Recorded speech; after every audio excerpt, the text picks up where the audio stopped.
Msikilizaji, karibu sana kwenye ujasiriamali siku ya leo. Kazi yangu kubwa ni kukuletea makala mbalimbali za kibunifu ambazo zitakujengea wewe uwezo wa kuwa mjasiriamali, wa kuzalisha bidhaa zako mwenyewe popote ulipo na ukaweza kupeleka sokoni au ukaweza kutumia katika matumizi ya nyumbani kwako. Mimi naitwa Mwalimu Almasi kutoka Almasi TV. Kazi yangu kubwa ni kama nilivyoeleza mwanzo na kuletea fursa mbalimbali za ujasiriamali. Lakini pia sikuishia hapo. Nimeweza kukuandalia kitabu kinaitwa Ujasiriamali ni Ajira. Ni kitabu ambacho nimekiandika katika utulivu mkubwa. Ndani yake nimeandika utengenezaji wa sabuni za magadi, sabuni za miche, sabuni tiba, sabuni za kuogea za aina mbalimbali pamoja na bidhaa zingine nyingi. Kama utapenda kujiunga na madarasa yetu pia kupitia WhatsApp au unahitaji nakala ya kitabu, utanitumia message kwa WhatsApp, usipige kawaida. Tuma message kwa WhatsApp kupitia 0675080397. Sabuni ya mche, sabuni ya kipande au sabuni ya magadi inatengenezwa na vitu vikubwa viwili. Kitu cha kwanza ni mafuta yenye asili ya kuganda, na hapa mara nyingi tunapenda kutumia mafuta ya mise kwa sababu ya upatikanaji wake kuwa ni rahisi zaidi kuliko mafuta mengine. Mafuta haya yanazaliwa na mmea ambao unaitwa mchikichi, na mmea huu unazaa matunda ambayo yanaitwa mawese, na matunda haya mawese yanatoa mafuta ya aina mbili. Yanatoa mafuta mekundu ya mawese, lakini pia yanatoa mafuta meupe ambayo yanatambulika kwa jina la mbosa au mise. Mmea huu maarufu zaidi unapatikana katika mikoa 3 mpaka 4. Kwa hiyo mkoa wa kwanza ambao unaongoza kwa uzalishaji wa michikichi ni mkoa wa Kigoma. Baada ya hapo ni mkoa wa Mbeya, wilaya ya Kyela.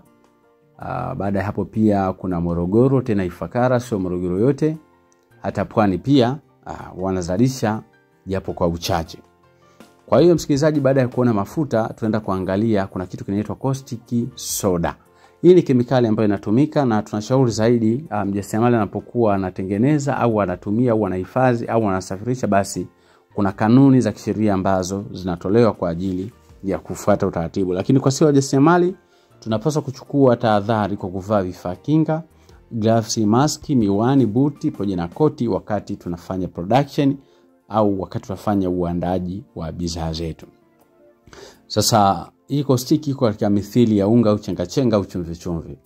Siku ya kwanza kumbuka kwamba hii inaandaliwa siku moja kabla siku ya uzalishaji.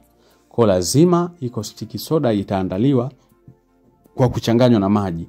Na ikichanganywa na maji basi haiwi tena caustic soda, inakuwa caustic solution.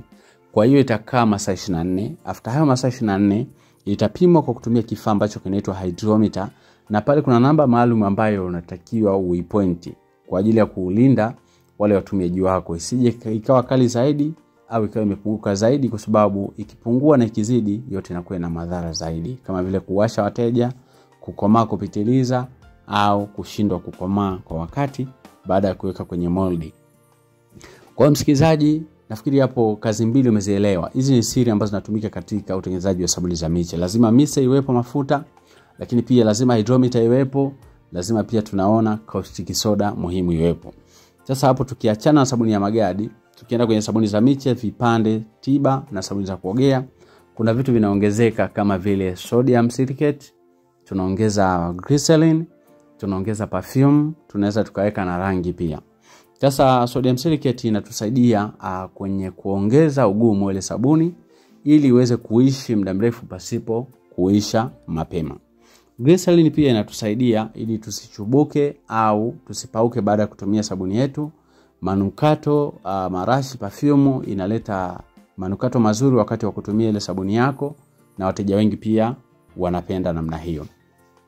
Lakini pia jambo lingine ambalo ni muhimu zaidi, unaweza kuweka rangi kulingana na vile ambavyo unapenda wewe aidha wateja wako wanapenda. Mwisho wa yote nikukaribishe, kama unapenda kujifunza zaidi unaweza kunitext WhatsApp kupitia namba ambazo zinaonekana katika screen yako hapo, au unahitaji nakala ya kitabu, karibu sana, tutakupa usaidizi mzuri na utapiga hatua katika ujasiriamali.